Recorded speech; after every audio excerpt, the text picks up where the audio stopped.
you're beginning to see the defense gain confidence in Jim Knowles' team and their personal skills and capabilities.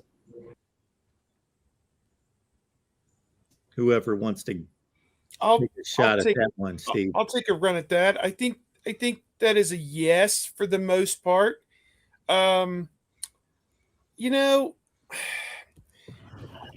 This defense, to me, it seems like they are going to take some risks at times, and that's going to lead to the potential for the opponent to hit a big play every now and then.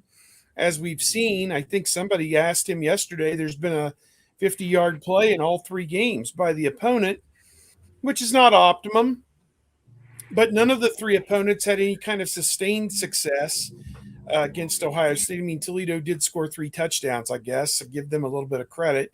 2 of them against the starters, and 1 of them in the second half, when it was probably a mix.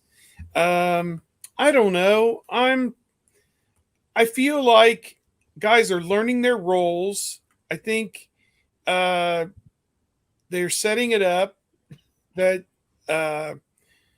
they're getting decent enough pressure on the quarterback, even though the sack numbers for the defensive ends aren't what anybody's really excited about just yet. JT Tuimoloau and Zach Harrison, I don't think have had one yet. Jack Sawyer finally had one, and Jean Baptiste had a couple of them, but those were kind of in mop-up time, I think, after the result had been decided.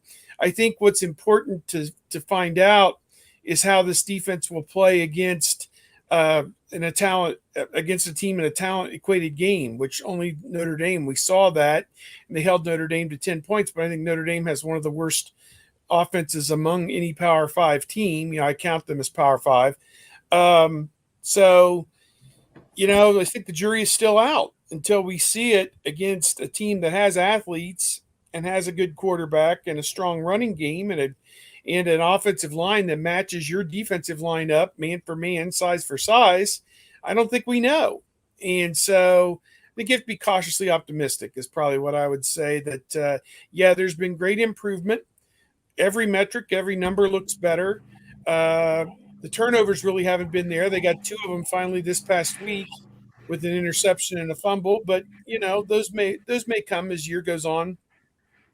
But I'm cautiously optimistic that things are trending in the right direction.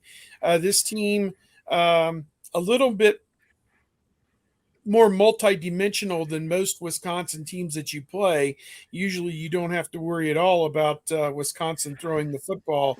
And now, you do to a small degree with Mertz and his receivers and his tight ends in particular. I totally get that the Notre Dame result is not as impressive as it was for obvious reasons. That doesn't have to be explained, but it should also be explained that the Notre Dame that Ohio State saw, that prepared for Ohio State the entire offseason and gunned for that game and was at full strength, ready to go, ready to roll, and just laser focused, may be different than the Notre Dame team that took a beating in the 4th quarter and then had to rebound to play the next 2 games. And got maybe a little physically and mentally beat down from that game. Yeah, Mark, real quick on the defense, I'm just, Jim Knowles has talked about how big plays are baked into his defense, and he expects them. Not that he wants them, but he expects them, and you deal with them, and you try to attack on first down and get the opponent behind the chains. Just looking right now, the only defenses in the Big Ten that have given up more plays of 40 yards than Ohio State are Nebraska and Northwestern, which is certainly not ideal. I'm just looking to see how Oklahoma State was last year, and they were middle of the pack, top half in terms of the Big 12 and how many big plays they allowed. But this is a defense that is, as was mentioned in the Super Chat, still learning and still growing, and as long as he, what he said after the Notre Dame game was he wants 5 big plays, broken plays, busted plays, explosive plays, or less. And then he added, but with this offense, I don't tell the team this, but they can probably give up 7 or 8, and we're still going to be okay. And right now, I think they were right at like 5 or so in the Toledo game, and you saw the result. But yeah, they definitely want to get those down, and I think they will, but it's never going to go away when you have a defense that is coming from so many different angles. Sometimes things open up.